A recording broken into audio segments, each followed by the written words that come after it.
Hello, hello les amis, c'est Jonathan pour une nouvelle vidéo sur iMarketing. Et oui, malheureusement, la réunion qui devait une nouvelle fois avoir lieu, alors toutes les semaines elle doit avoir lieu, c'est la 8e fois que la réunion, donc qui devait se tenir ce 12 juillet, est reportée une nouvelle fois au 19 juillet. Donc, je sais que certains d'entre vous étaient venus me parler en privé pensant que ça allait être reporté à nouveau, ils ont eu raison.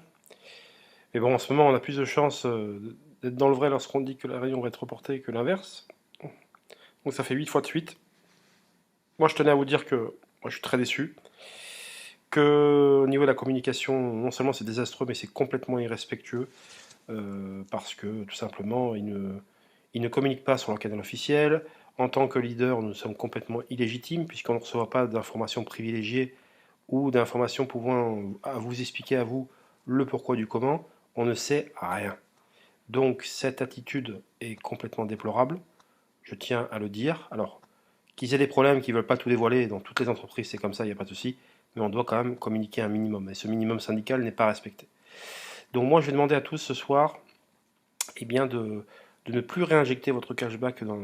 Voilà, en fait, de faire, on va dire, une sanction de la sorte. Alors, vous allez me dire, e-marketing n'a peut-être pas besoin, mais il faut manifester notre mécontentement et faire en sorte de ne plus réinjecter son cashback. Voilà, tout simplement.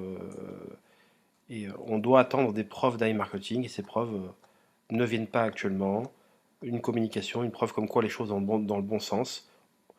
Donc voilà, je tenais à faire cette vidéo. Déjà pour vous dire, j'ai pris un gros coup sur la tête comme vous tous ce soir.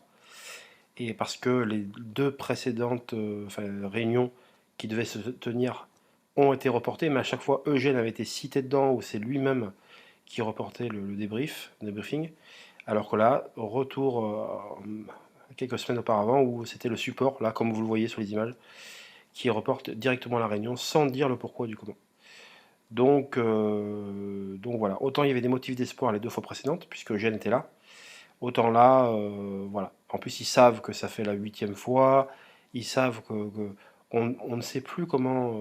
C'est pas le tout de mentir c'est le fait d'annoncer le concret, ce qui se passe, et de dire la vérité, tout simplement. Il faut toujours aller dans le sens de la vérité. Et je préfère une bonne communication avec de mauvaises nouvelles qu'aucune communication. Voilà, tout simplement.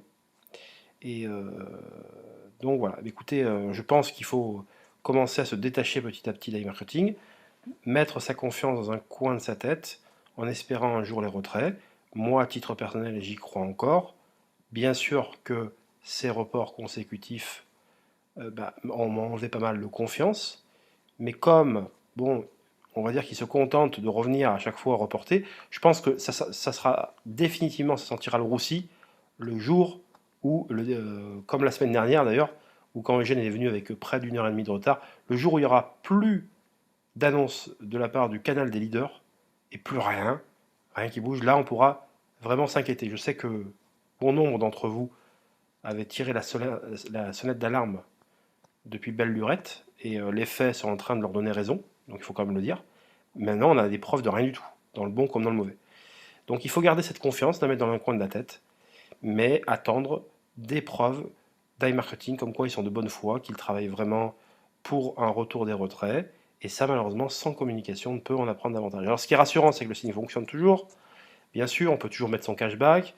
Malheureusement, j'ai envie de dire, on peut même mettre de l'argent frais. Alors donc là, ça aurait été bien de voir qu'ils empêchent tout dépôt également. Ça aurait été la bienvenue pour montrer qu'ils ne veulent pas d'argent frais et que, voilà, au même titre qu'il n'y a pas de retrait, il ne faudrait pas tolérer les réinvestissements extérieurs, je dirais. Après, le cashback, bon, c'est peut-être un peu différent, mais moi, c'est pour ça que je vous dis, il faut éviter de mettre son cashback actuellement et attendre un retour à la normale de marketing. Ça passe par une communication bien plus convaincante qu'une communication tout court d'ailleurs, parce que pour l'instant, de communication, il n'y en a pas. Voilà, je vous souhaite à tous une très bonne soirée. Je suis déçu comme vous, mais à n'en pas douter, les jours seront meilleurs à l'avenir. Alors, je vous souhaite une très très bonne soirée. Ciao, ciao.